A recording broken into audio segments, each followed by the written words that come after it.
কান্না করো কেন? ওমরে ফারুক বলে, নবী আপনার দরবারে আসার সময়ে আমি এক যুবককে দেখেছি, ও গোড়ায়া গড়ায়া হাউমাউ করে কান্না করে। ওর কান্না দেখে আমিও নিজের কান্নাটা ধরে রাখতে পারি নাই গো নবী। ওই যুবক কান্না করে কেন? বলে সে নাকি অনেক বড় অপরাধ করে ফেলেছে, সে নাকি অনেক পরিমাণ বড় বড় গুনাহ করে ফেলেছে, এজন্য আল্লাহর ভয় অন্তরের মধ্যে ঢুকায়া গেল। অটোমেটিক আল্লাহর ভয় নিয়ে সে কান্না করে গো নবী। নবী আমার বলে, হে ওমরে ফারুক, যাও যাও, ওই যুবককে আমি নবীর দরবারে ডেকে নাও। আমি নবী তারে জিগাবো সে এত বড় গুনাহ কি করেছে, অপরাধ কি করেছে, ওই অপরাধের ব্যাপারে আমি নিজেই তাকে জিজ্ঞাসা করব। যাও যাও, যুবকের নিয়ে নিয়ে আমার দরবারে হাজির করে দাও। ওমরে ফারুক যাইয়া যুবকের নিয়ে নবীর দরবারে টেনে আনলেন। নবী আসার পরে যুবকরে বলে, ও যুবক, কি গুনাহ তুই করেছো? অনেক বড় গুনাহ নাকি করেছো? বলে, নবী হা আমি অনেক পরিমাণ বড় গুনাহ করেছি। বলে, কি গুনাহ করেছো? তোমার গুনাহ কি আমার মাওলার আরশের চাইতে বড় নাকি? যুবক ডেকে বলে, নবী আমার গুনাহ এত বড়, আল্লাহর আরশের চাইতেও আমার গুনাহ বড়। যুবক ডেকে বলে, ও পয়গম্বর, আমার গুনাহ এত পরিমাণ বড় গো নবী, আমি এত বড় গুনাহ করেছি। নবী বলে, তোমার গুনাহ কি আসমানের চাইতে বড় নাকি? যুবক বলে, হুজুর, আমার গুনাহ আসমানের চাইতে অনেক পরিমাণ বড়। তাহলে কি গুনাহ করেছো? তুমি কি শিরিক করেছো নাকি? বলে, না না নবী, আমি শিরিক করি নাই। তুমি কুফরি করেছো নাকি? বলে, নবী না না, আমি কুফরি করি নাই। তুমি হত্যা করেছো নাকি? বলে, না না নবী, আমি হত্যা করি নাই। তাহলে ও যুবক, তুই জানাও কি পরিমাণ বড় গুনাহ তোমার দ্বারা হয়েছে, তুমি আমায় একটু জানাও না। যুবক ডেকে বলে, পয়গম্বর, আমার কাজ হলো যখন মানুষগুলো মারা যায়, ওই কবরে যাইয়া আমি ওই লাশের থেকে কাফনগুলো বের করে টেনে টেনে ছিঁড়ে ফেলি, আর ওই কাফনগুলো কবর খুঁড়ে খুঁড়ে আমি সংগ্রহ করে করি, বাজারে নিয়ে নিয়ে আমি বিক্রি করে দেই। এভাবে আমি আমার জীবিকা নির্বাহ করি, এভাবে আমি আমার পেটটা চালাই, আমার পরিবার চালাই। এটা আমার জঘন্যতম অপরাধের মধ্যে একটা অপরাধ। ও পয়গম্বর, শুধু তাই না আমি একদিন এক কবরে ঢুকেছি, ওই কবর থেকে কাফন চুরি করে আনার জন্য আমি ওই কবরে ঢুকে দেখি এক যুবতীর লাশ।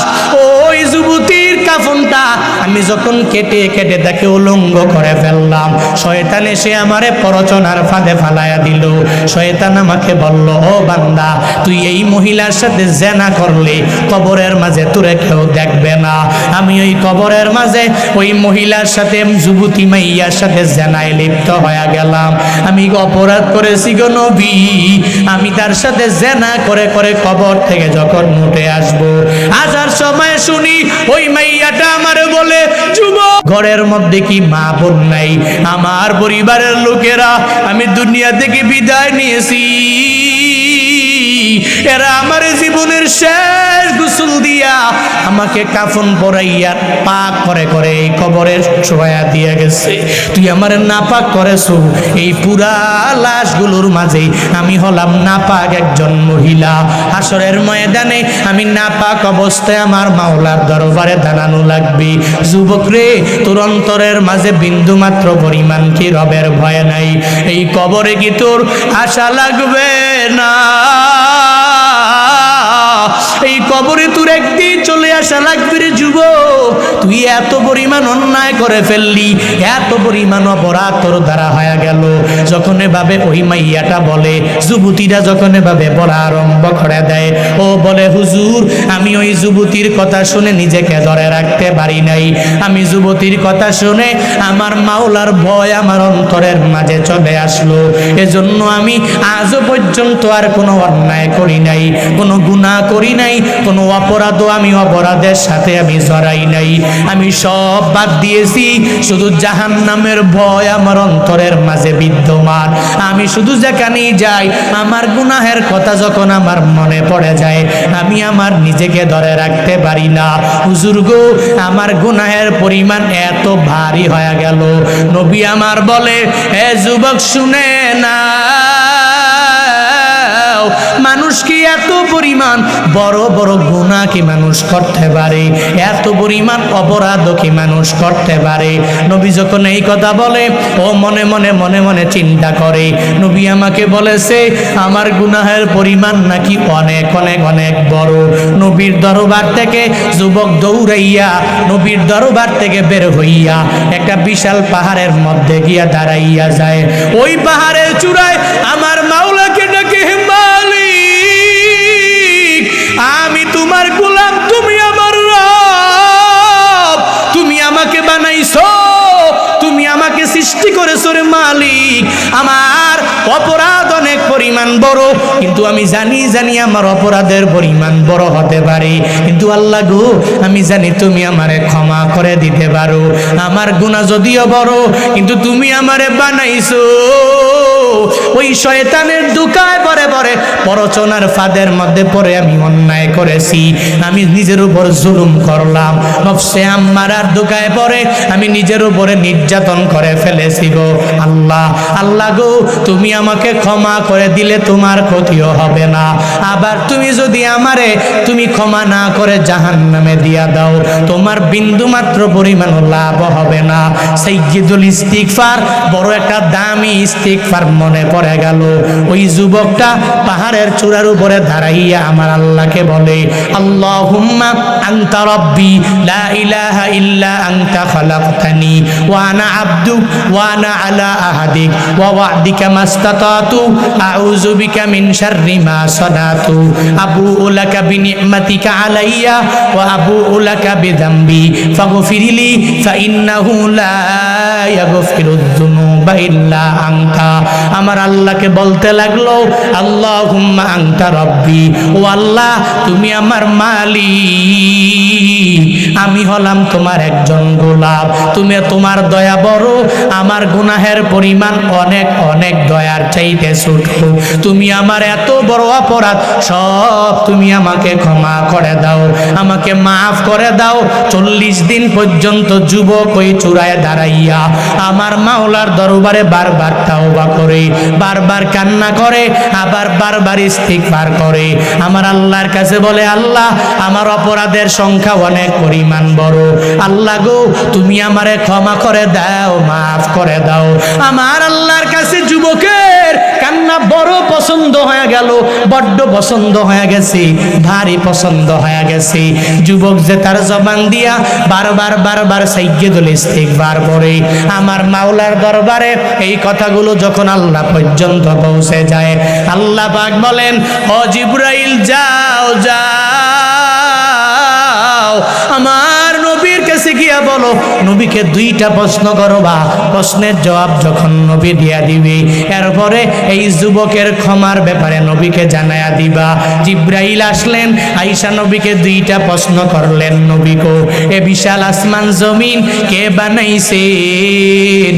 নবী আমার বলেন, এ বিশাল আসমান জমিনের মালিক দুনিয়ার কেউ না, একজন বানাইছে, চিল্লায়া বলো তার নাম। কে বানাইছে আসমান? কে? আল্লাযী জাআলা লাকুমুল আরদা ফিরাশা ওয়াস সামাআ বিনাআ।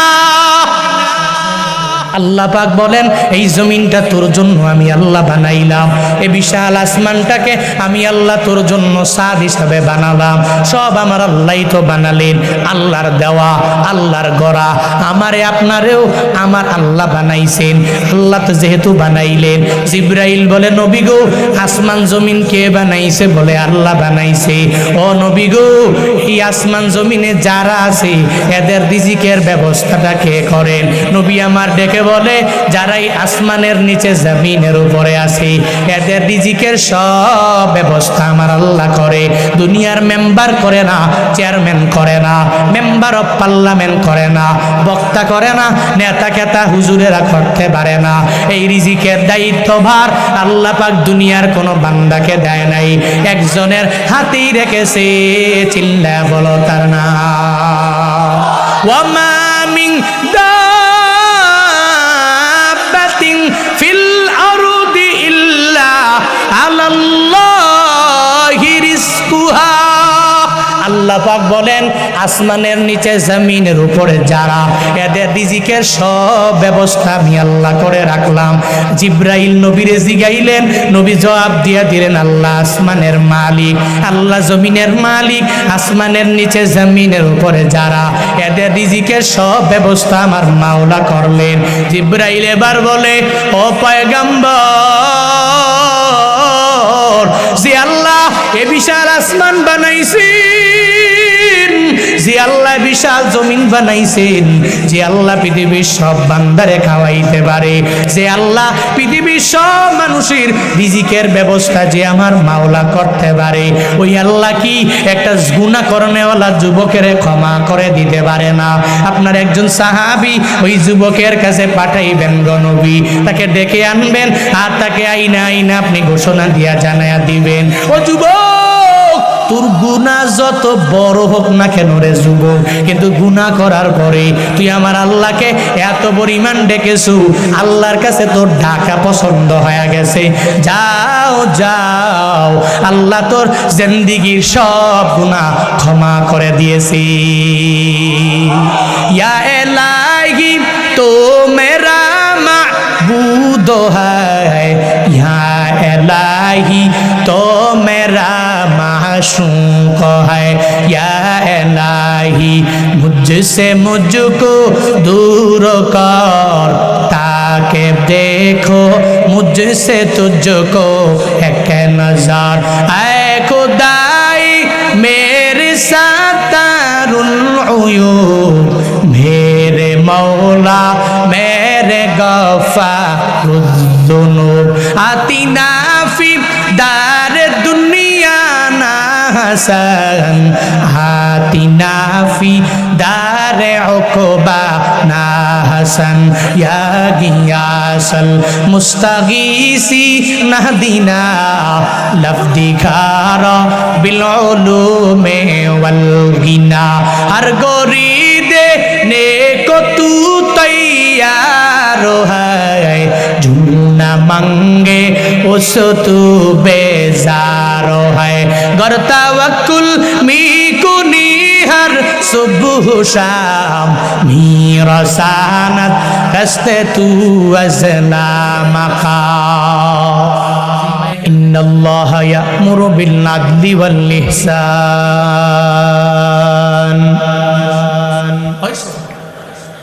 وإيتاء ذي القربى وينهى عن الفحشاء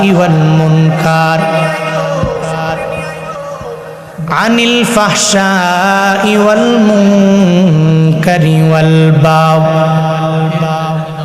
يعظكم لعلكم تذكرون।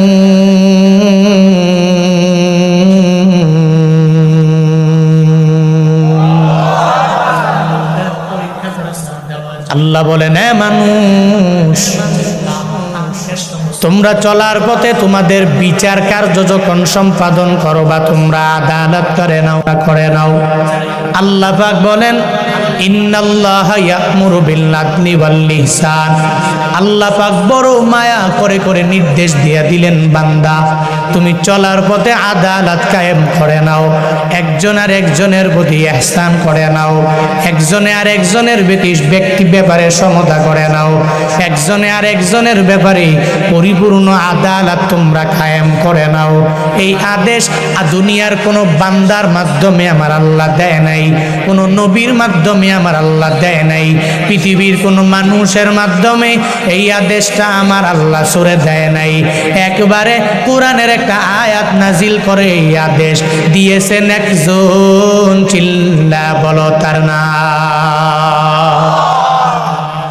আল্লাহ পাক বলেন, এ মানুষ, আমি আল্লাহ তোরে বড় করে নির্দেশ দিয়া দিলাম, তুই আদালত কায়েম করো, তুই পরিপূর্ণভাবে ইনসাফ কায়েম করে নাও, চলার পথে একে অপরের চলার পথে আদালত কায়েম করো। একজনের বেলায় বেশি আর একজনের বেলায় কম করলে হবে না। আল্লাহ পাক পৃথিবীর সব ইমামের জানায়া দিলেন, নেতাদেরকে জানায়া দিলেন, ওদিকে মদিনাওয়ালা নবীও সুস্পষ্ট বাণীর মাধ্যমে জানায়া দিলেন, যেই বান্দারা দুনিয়াতে ইমামে আদেল হয়ে যাবে, ন্যায়পরায়ণ বড় একজন নেতা হয়ে যাবে, আল্লাহ পাক এদের মায়া করে আরশে মুআল্লার নিচে জায়গা করে দিবি। যেই আরশে মুআল্লা হাসরের ময়দানে যেদিন ওই আরশে মুআল্লা ছাড়া আর কোনো ছায়া থাকবে না, ওই দিন আল্লাহ পাক শুধু ছায়া থাকবে একটা। ওই দিনে আল্লাহ পাক 7 গুণে গুণান্বিত বান্দাদেরকে মায়া করে ওই জায়গায় ছায়া দিবে, দিয়া দিবে আমার আল্লাহ। এর মাঝে যারা দুনিয়াতে আল্লাহর কথা মানতে যাইয়া ইমামে আদেল হয়ে গেল, ন্যায়পরায়ণ একজন নেতা হয়ে গেল, আল্লাহ এদেরকে মায়া করে আরশে মুআল্লায় জায়গা করে দিবি। এবার ইমাম কারা? আমরা যদি মনে করি আমার এলাকার ইমামের মনে হয় আল্লাহ বলেছি, তাহলে আমার এলাকার যে ইমাম, ওই ইমামে শুধু আদেল হয়ে যাবে, আদালত কায়েম করবি, আমার আর কারো হওয়া লাগবে না। এলাকার মেম্বারেরা শুধু আদেল হবে, আমার হওয়া লাগবে না। এলাকার চেয়ারম্যানেরা আদেল হবে, আমার হওয়া লাগবে না। মেম্বার অফ পার্লামেন্ট আদেল হবে, আমার হওয়া লাগবে না। এই চিন্তা নিয়ে বান্দা চললেও হবে না। বলে আমি আমার পুরো জিন্দেগিতে মিলাইয়া কোন মসজিদে যাইয়া আমি কোন মেহরাবে ইমামের জায়গার মধ্যে দাঁড়াই নাই, আমি ওই জায়গায় নামাজও পড়াই নাই, তাহলে তো আমি ইমাম না। আল্লাহ তো তাহলে আমাকে বলে নাই, ফরিদপুরের মুসলমানেরা তোমরাও তো একজন বড় বড় ইমাম। কেমন বড় ইমাম জানো? তোমাদেরকেও আল্লাহ বড় একজন নেতা বানাইলেন। কেমনে বানাইছে? এই যে এখানে সবাই প্রত্যেকের ঘরের মধ্যে একজন বড় বড় নেতা, ঘরের মধ্যে বড় একজন গার্ডিয়ান। আল্লাহ পাক আপনারে মায়া করে 3টা ছেলে দিয়া দিলেন, 2টা মেয়ে দিয়া দিলেন। আল্লাহ আপনারে মায়া করে 3 ছেলে 1 মেয়ের মালিক আপনাকে আল্লাহ বানালেন। আল্লাহ আপনাকে মায়া করে বাবা বানালেন। দুনিয়াতে কত মানুষের আল্লাহ সন্তান দেয় না, ছেলে দেয় না, আল্লাহ মেয়ে দেয় না। আমার বাড়ির পাশে আমার যেটাতো ভাই লাগে, তার 10 বছর হয়ে গেল বিয়ে করেছে, আজও পর্যন্ত একটা বাচ্চা আমার আল্লাহ দেয় নাই। প্রেগনেন্সি অবস্থায় ওদিনও 2 দিন ধরে ব্যথা হঠাৎ করে দেখে, ওই বাচ্চাটা পেটের মধ্যেই দুনিয়া থেকে বিদায় নিয়ে চলে গেছে। ওই মা চোখের পানি ফালাইয়া সন্তানের জন্য কান্নার আওয়াজ। আল্লাহ পাক কোন বান্দারি মায়া করে অনেক বেশি ছেলে দেয়, আবার অনেকের মেয়ে দেয়। আবার অনেকে আছে যাদের আল্লাহ ছেলেও দেয় না, মেয়েও দেয় না। আল্লাহ পাক পরীক্ষা দিয়া দিয়া বান্দারে ট্রাই করে, ও বান্দারা তোমাকে যে আমার আল্লাহ 3টা ছেলে দিলেন, 2টা মেয়ে দিয়া দিলেন, আল্লাহ পাক তোমারে বড় মায়া করে করে তোমাকে ফাদার বানালেন, তোমাকে বড় গার্ডিয়ান বানালেন। তোমার পরিবারের মধ্যে আল্লাহ মায়া করে তোমাকে নেতা বানালেন। ওই পরিবারের মাঝে তুমি সমতা কায়েম করা লাগবে। কেমনে সমতা হবে? বলে ছেলের বেলায় যা মেয়ের বেলায়ও তা হয়ে যাবে, মেয়ের বেলায় যা ছেলের বেলাও তা হয়ে যাবে। কিন্তু আমগো সমাজে এমন পরিমাণ আদেল আমগো বাবারা হতে পারে না। 3 ছেলের মাঝে যেই ছেলেটা সুন্দর করে কামাই করে আইনা খাওয়াইতে পারে, ওই ছেলেরে সুন্দর করে রুম বানায়া দেয়, বিল্ডিং বানায়া দেয়। ওই ছেলের বেলা সব জমি জামা লিখে দিল। 2 নাম্বার 3 নাম্বার ছেলের বেলা ওই ছেলেরা ঠিক মতন বাবারে আইনা দিতে পারে না, সুন্দর করে ভালো জব করতে পারে না, মান্থলি আর্নিং করতে পারে না, টাকা পয়সা ইনকাম করতে পারে না। ওই 2 ছেলেরে দেয় না, বড় ছেলের নামে সব জমি জামা লেখা দিয়া দেয়। এমন বাবাও আমাদের সমাজে আছে না? না, কি পরিমাণ নিমক হারাম তুই হয়েছ। ও ফরিদপুরের বাবারা, আল্লাহ পাক আপনাকে মায়া করে ছেলে দিয়ে দিলেন, মেয়ে দিয়ে দিলেন, এই ছেলে মেয়ের বেলাও সমতা করা লাগবে। আদেশ তো আমি দেই না, আল্লাহ পাক মায়া করে করে আপনাকে আদেশ দিয়ে দিলেন, আপনি সবার বেলায় সম সম বিচার করা লাগবে। একজনের বেলায় বেশি আর একজনের বেলায় কম করলে হবে না, হবে না। আমগো মেম্বারেরা যারা, ওরাও সবার বেলায় সমান বিচার করা লাগবে। এলাকার মাতবর যারা, এরাও সবার বেলায় সমান বিচার করা লাগবে। চেয়ারম্যান যারা, এরাও সমান সমান বিচার করা লাগবে। কিন্তু কেমন জানি হয়ে গেল, সমাজে ধনী যদি অনেক পরিমাণ অন্যায় করে, ওই ধনীর বেলায় বিচার নাই। গরিব যদি একটু কোনো অন্যায়, ছোট থেকে ছোট অন্যায় করে, ওই গরিবের ধইরা 16 আনা বিচার মাতবরেরা করে, ঠিক কিনা? ধনীর ছেলে অন্যায় করেছে বলে ছেড়ে দাও, কোনো বিচার করা লাগবে না, কারণ তার টাকার পরিমাণ অনেক বেশি, আমি তার টাকার সাথে পারবো না। এই চিন্তা নিয়ে নিয়ে ওই ধনীর ছেলের সাথে কোনো বিচারের মধ্যে যায় না, কোনো সালিশের মধ্যেও বসতে যায় না। যেই বান্দা গরিব, টাকা নাই, ওই বান্দার বেলায় এত পরিমাণ বিচার করে আকবরেরা, মেম্বারেরা, চেয়ারম্যানেরা। আপনারাও ইমামে আদেল হওয়া লাগবে, সবার বেলায় সমান সমান বিচার করা লাগবে। আমার নবী যেই পরিমাণ আদেল ছিলেন, ওই পরিমাণ হওয়া লাগবে। রহমাতুল লিল আলামিন বলেন, ও আমার সাহাবায়ে কেরাম, আমার কন্যা ফাতেমা আমার কেমন মায়ার, তোমরা সবাই ভালো করে করে করে করে করে জানো। ওই ফাতেমারে আমি এত পরিমাণ মহাব্বত করি। নবী যখন সফরের জন্য বের হয়ে যায়, ওই ফাতেমা রাদিয়াল্লাহু আনহার কাছে দৌড়ায় যায়, আর যায় বলে, ও ফাতেমা, আমি বাবারে তুমি বিদায় দাও, আমি অমুক সফরে যাব। এরপরে ফাতেমা রাদিয়াল্লাহু আনহার কাছে বিদায় নিয়া নবী যায়। আবার সফর শেষ করে প্রথম যার সাথে নবী মুলাকাত করে, ওই ফাতেমার সাথে নবী ঈসা প্রথম মুলাকাত করে। আবার হাদিসে নবী বলেন, আমার ফাতেমা আমার কি পরিমাণ ঘনিষ্ঠ জানো? আমার ফাতেমা বিজআতুম মিন্নি, আমার ফাতেমা আমার দেহের একটা অংশ, আমার বডির একটা অংশের মতো। আমি তারে সারা বিন্দু মাত্র পরিমাণ থাকতে পারি না, আমি তারে সারা বিন্দু মাত্র পরিমাণ কোথাও যাইয়া আমার মনটা টিকে না। ওই ফাতেমা নিজের কন্যার ব্যাপারে আমার নবী সাহাবায়ে কেরামের জানায়, ও সাহাবায়ে কেরাম, তোমরা শুনে না, আমার কন্যা ফাতেমা আমার কাছে অনেক পরিমাণ দামি হতে পারে, আমার স্নেহের হতে পারে। যদি আমার কন্যাটা কোনো খারাপ কাজের মধ্যে লিপ্ত হয়ে যায়, যদি অন্যায় কাজে দৌড়াইয়া যায়, তাহলে আমি সবার বেলায় যেরকম বিচার করি, আমার কন্যা ফাতেমার বেলায়ও একই পরিমাণ বিচার হবে। সুবহানাল্লাহ পড়বেন না? নবীজি কি বলে, ফাতেমা এত দামি নবীর কাছে, এত দামি, এত মোহাব্বত করে, এত ভালোবাসে। এরপরেও বলে, ফাতেমা যদি কোনো অন্যায় করে, কোনো অপরাধ করে, যেটা দিনে নাই, যেটা ধর্মের মাঝে নাই, এর বিরুদ্ধে গিয়ে যদি ধর্মের বিরুদ্ধাচরণ করতে চায়, আমার কন্যা হলে কি আমি ওই হাবাসি কালো যারা, এদের বেলায় যেই বিচার করব, আমার কন্যার বেলায় ঠিক একই পরিমাণ বিচার করব। এটা নবীর আদর্শ। ও মেম্বারেরা, নবীর আদর্শ গ্রহণ করেন না? চেয়ারম্যানেরা, নবীর আদর্শ গ্রহণ করেন না? ও মাতবরেরা, নবীর আদর্শ গ্রহণ করেন। নবীর আদর্শের মালা যারা গলায় লাগায়া চলবে, এরা কশ্চিনকালেও ধনীর বেলায় এক বিচার, গরিবের বেলায় এক বিচার, আলেমের বেলায় এক বিচার, নেতার বেলায় আর এক বিচার করতে পারে না। চিল্লা এখন ঠিক কিনা? পারে না, কারণ এরা ইমামে আদেল হবে, নবীর গুণে গুণান্বিত হবে, নবীর আদর্শে আদর্শবান হবে, আদর্শবান হবে।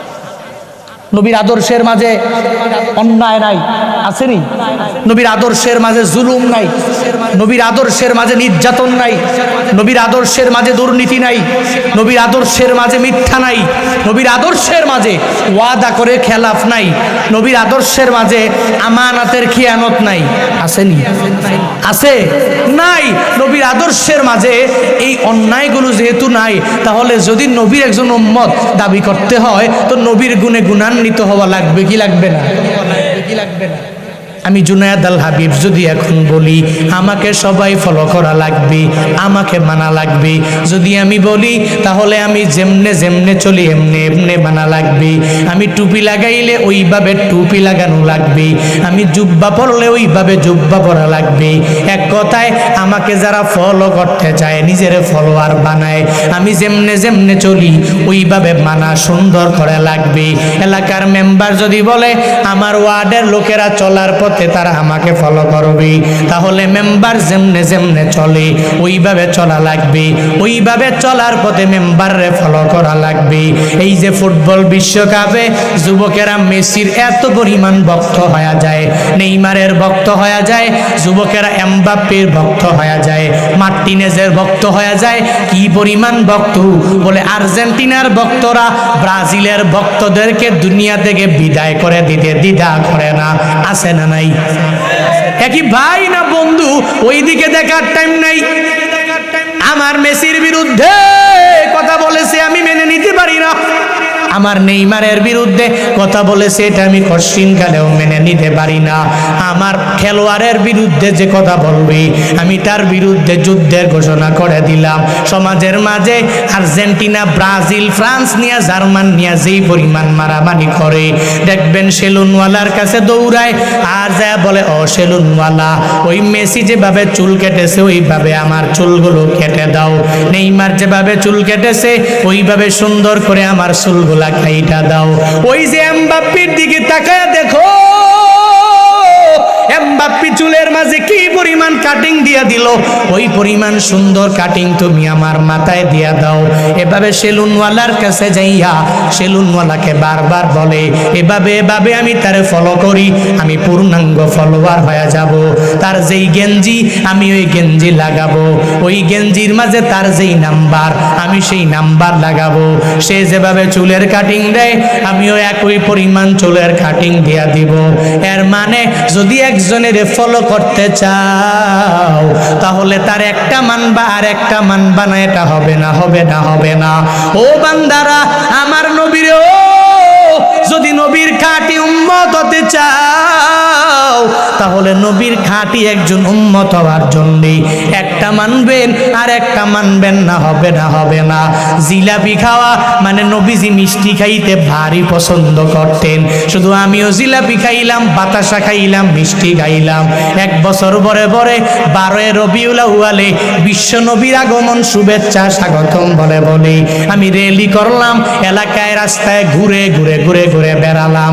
মানে এক বছর পরে পরে নবীর কথা আমার অন্তরের মধ্যে এত পরিমাণ মনে পড়ে গেল। ও নবীর উম্মতেরা, না না, আমার নবীরে যদি ফলো করতে চাও তাহলে নবীর সুন্নতের উপরে আমল করা লাগবে। ওই নবী জিন্দেগিতে আদালতের বিন্দুমাত্র চুলমাত্র পরিমাণ দূরে যায় নাই, এভাবে তুমিও আদালতের লাইন থেকে দূরে সরে যাওয়া যাবে না, অন্যায়ের পথে যাওয়া যাবে না, মিথ্যা বলা যাবে না, খারাপ কাজে যাওয়া যাবে না। কারণ আমার নবীর সুন্নতে অন্যায় অপরাধ কিছু বলতেও নাই, ঠিক কিনা? নবীর আদর্শে যেহেতু নাই তাহলে এগুলো আমার দ্বারাও সম্ভব হবে। তাহলে এক নাম্বার আল্লাহ পাক আদেশ দিয়েছেন নেতা হওয়ার পরে কি হতে হবে? কি হতে হবে? ন্যায়পরায়ণ। কি হতে হবে? সবাই বলেন কি হওয়া লাগবে? আদেশ কার? আর ন্যায়পরায়ণ নেতা স্থান পাবে কই? আরশের নিচে। পড়েন না সুবহানাল্লাহ, পড়েন না সুবহানাল্লাহ। কি আল্লাহর আরশ কি ছোট নাকি? আল্লাহ যদি পৃথিবীর সব নেতারে যদি আরশে আল্লাহর নিচে জায়গা দেয়, আল্লাহর আরশের নিচের ছায়া কমে যাবে, স্পেস ছোট হয়ে আসবে। হ্যাঁ, ওয়াসিয়া কুরসিয়্যুহুস সামাওয়াতি ওয়াল আরদ ওয়া লা ইয়াউদুহু হিফযুহুমা ওয়া হুয়াল আলিয়্যুল আযীম।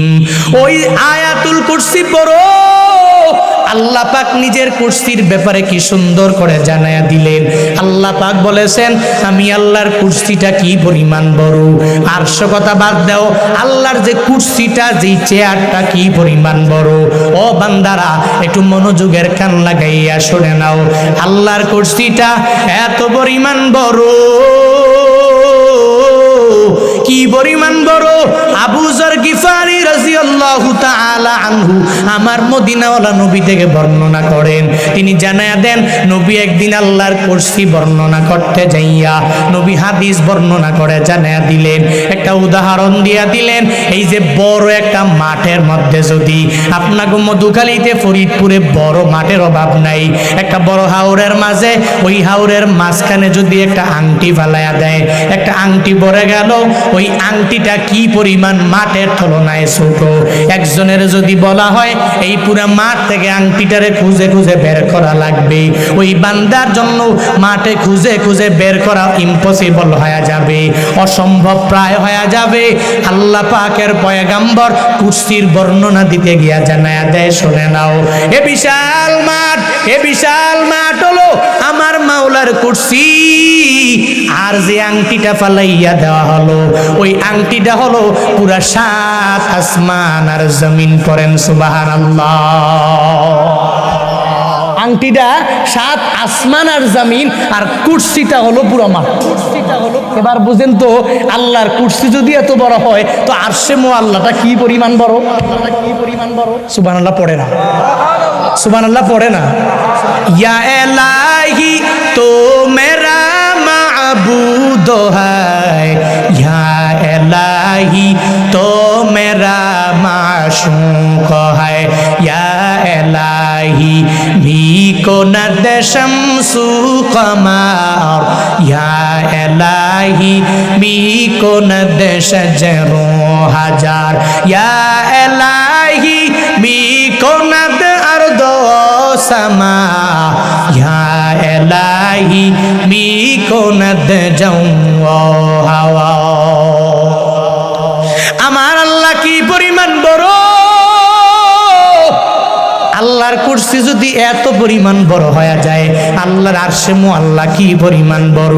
দুনিয়ার সব নেতারে যদি আল্লাহ মায়া করে আরশে মুআল্লার নিচে জায়গা করে দেয়, কোনো জায়গা কমবে না, স্পেসটা আমার মাওলার কমে যাবে না।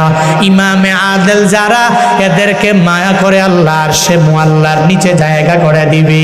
ও ফরিদপুরের মুসলমানেরা, শুধু তাই না, 2 নম্বরে যারা ইমামে আদেল হয়ে যাবে, এর উপরে ওই যুবকের আল্লাহ মায়া করে আরশে মুআল্লার নিচে জায়গা করে দিবে। যেই যুবকেরা তাদের যৌবনকালটা ইবাদতের মাধ্যমে কাটায়, নামাজের মাধ্যমে কাটায়, রোজা নেক আমলের মাধ্যমে যারা কাটায়, যৌবনকালে এত পরিমাণ ক্ষমতা পাওয়ার পরেও এই বান্দা চিন্তা করে আমার আল্লাহর ভয় নিয়ে আমার নামাজে যাওয়া লাগবে, আমার আল্লাহর ভয় নিয়ে আমার রোজা রাখা লাগবে, আমার আল্লাহর ভয় নিয়ে আমার নেক আমল করা লাগবে। এই চিন্তা নিয়ে যেই যুবকেরা যৌবনকালের সময়টা ইবাদতের মাধ্যমে কাটায়, আল্লাহ পাক এদের মায়া করে আরশে মুআল্লার নিচে জায়গা করে দিবি। কিন্তু যুবকেরা আজকে যৌবনকালে ইবাদত করে না, করে না কেন? যৌবনকালে ওই নামাজে যায় না, রোজা রাখে না, আমল করে না। ইমাম যদি যায় বলে, অ যুবক তুই কেন নামাজ আদায় করো না? বলে এই পাওয়ার নিয়ে নামাজ কেন পড়বো? আগে একটা বিয়া কইরা লই, এরপরে সন্তান আসবে, একটু বুড়া টুরা হওয়ার পরে হাজি সাহেব হব, এরপরে আমি নামাজ আদায় করব, এরপরে রোজা রাখবো, এরপরে আমি নেক আমলের লাইনে অগ্রগামী হয়ে যাব। এই চিন্তা নিয়া ইয়াং স্টাররা আগাইয়া যায়, মেসির ভক্তরা আগায়, নেইমারের ভক্তরা আগায়া যায়। এরা চিন্তা করে আমার বাবার জন্য নামাজ, আমার জন্য না। এরা চিন্তা করে আমার দাদার জন্য নামাজ, আমার জন্য না। এরা চিন্তা করে মুরব্বীদের জন্য নামাজ হতে পারে, আমার যৌবনকালের যুবকদের জন্য নামাজ না। ও যুবকেরা, তুই যদি চিন্তা করো তোর যৌবনকালের জন্য নামাজ না, বুড়া হয়ে গেলে নামাজ পড়া যাবে কি যাবে না, এই গ্যারান্টি দেওয়ার মতো ক্ষমতা নাই। এই যে বৃদ্ধ বাবারা দেখবেন অজু করলে অজু আছে কি নাই এই চিন্তা নিয়ে চলে, একবারের জায়গায় 2-3 বার পর্যন্ত অজু করে নেয়, 4 রাকাত নামাজ পড়ে 3 রাকাত পরে বসে গেল, 4 রাকাতের নামাজ বাদ হয়ে গেল, 2 রাকাতের নামাজে 3 রাকাত পড়ে ফেলে, মাগরিবের 3 রাকাতের নামাজে 4 রাকাত পর্যন্ত পড়ে ফেলে, অথবা 2 রাকাতে সালাম ফিরায় নেয়। কেন কেন জানো? তার আকলের মধ্যে একটু ভাটা পড়ে গেছে, তার ব্রেনের মধ্যে একটু ভাটা পড়ে গেছে, এত পরিমাণ মনে তার থাকে না। আল্লাহ পাক তার যৌবনকালের যেই নিয়ামত এটা নিয়া চলে গেছে। না রে যুবকেরা, ওই যে বৃদ্ধ পর্যন্ত তুই বাঁচতে পারবি, ওই গ্যারান্টি কোনো মা দিতে পারবে না, কোনো বাবা দিতে পারবে না, কোনো ডাক্তারেরা দিতে পারবে না, কোনো বক্তা দিতে পারবে না, কেউ দিতে পারবে না। এজন্য বুড়া হওয়ার আগে এখনো নামাজ ধরে নাও। খৌফে হাকদার দিল মাদাম জান্নাতুল মাওয়া দেহাত ও রাম কাম জুজবা হক চি জে মখাজ ইনসুজা ফজলে উআ মস্তে দর জুমলা জাহা। ও পর্দার আড়ালের আম্মা জান, আপনার জন্য আমি দোয়া করে গেলাম। আপনাদের অবদান আর আদর্শের কারণে এই দুনিয়ায় যত সন্তান ভালো হয়েছে। এসপি সাহেবের ব্যবহার ভালো কেন? বলে মায়ের আদর্শ ভালো। সন্তানটা ভালো কেন? মায়ের আদর্শ ভালো। ডিসি সাহেবের ব্যবহার ভালো কেন? মায়ের আদর্শে ভালো। ও পর্দার আড়ালের আম্মা জান, সন্তান আল্লাহ দান করেছেন, আদর্শ ডাক্তার বানায় যান, আদর্শবান ইঞ্জিনিয়ার বানায় যান। আপনার সন্তানটার সিনায় কোরআন লাগায় দেন, একদিন ডাক্তার হইয়া রোগী দেখবে, আজান হলে নামাজে যাবে, নামাজ পড়ে কোরআন তেলাওয়াত করবে, মা বাবার জন্য কলিজা ভরে দোয়া করবে। এমন একটা সন্তানের মা হইয়া কবরে যান। ও মা বোনেরা, আপনাদের মতো কত মা বোন এই এলাকায় এখনো আছে, 5 ওয়াক্ত নামাজ পড়ে পর্দা করে, আছে না নাই? ভিন্ন মা বোনেরা যারা মার্কেটে দৌড়াচ্ছেন, আপনার কি ভয় লাগে না? এখনো সময় আছে, তওবা করেন আর আল্লাহকে বলেন, হে আল্লাহ, আমার মতো একটা মহিলা যদি পর্দা করে নামাজ পড়ে স্বামীর খেদমত করে, আমি কেন পারবো না? জীবনের আশা পূরণ করতে গিয়া মার্কেটে কম দৌড়াইলেন না, বেপর্দায় আড্ডা কম দিলেন না। এখন তওবা করেন আর বলেন, হে আল্লাহ, আর নামাজ ছাড়বো না, বেপর্দায় চলবো না, স্বামীর মাল নষ্ট করবো না। যুবকেরা, জীবনে গুনাহ তো কম করো নাই, মনটাকে বুঝাইয়া তওবা করো আর আল্লাহকে বলো, হে আল্লাহ, আমার মতো যুবক যদি স্কুল কলেজে পড়ে নামাজ পড়া, আমি কেন পারবো না? শয়তানের ধোকায় পড়ে কত নামাজ ছাড়লাম, দাড়ি কাটলাম, বেপর্দায় চললাম। আজকে থেকে তওবা করি, কোন দিন মরণ হয়ে যাবে জানা নাই। আর জীবনে নামাজ ছাড়বো না, বেপর্দায় চলবো না, মা বাবার সাথে বেয়াদবি করবো না। ওলামায়ে কেরামের দোয়া নিয়া, শিক্ষকের দোয়া নিয়া, নবীজির আদর্শ মতো জীবনটাকে চালাবো। ও আমার যুবক বাবারা, বৃদ্ধ বাবাজিরা, পর্দার আড়ালের মা বোনেরা, তওবা যদি করার মতো করতে পারেন, জীবনের সব গুণে একটা সেকেন্ডে আল্লাহ মাফ করে ওলির খাতায় নামটা লেখায় দিবে। তবে সবার কপালে হেদায়েত হবে না। হেদায়েতের মালিক আমার আল্লাহ। যে ব্যক্তি হেদায়েত চাইবে, আল্লাহ তাকে দিবে, যে চাইবে না, আল্লাহ তাকে দিবেন না। অতএব যারা হেদায়েত পাওয়ার আশা আছে, মরিয়া গেল আর জীবনে নামাজ ছাড়বেন না, দাড়ি কাটবেন না, বেপর্দায় চলবেন না। হায়াতের মালিক আল্লাহ, রিজিকের মালিক আল্লাহ, ইজ্জতের মালিক আল্লাহ। মা বাবার দোয়া নিয়া, শিক্ষকের দোয়া নিয়া, ওলামায়ে কেরামের দোয়া পরামর্শ নিয়া, নবীজির আদর্শ মেনে চলার মতো তওবা কইরা যদি কেউ রেডি হয়ে থাকেন অন্তর দিয়া, মুনাফিকি যদি না থাকে, খাঁটি তওবার নিয়তে দুটো হাত আল্লাহকে দেখায়া দেন, আয় আল্লাহ, তওবা কবুল করে নেন। তওবার উপরে মজবুত হইয়া, আপনার ভয় তাকওয়া নিয়া, খাঁটি মুসলমান হইয়া কবরে যাওয়ার তৌফিক দান করেন, আমিন।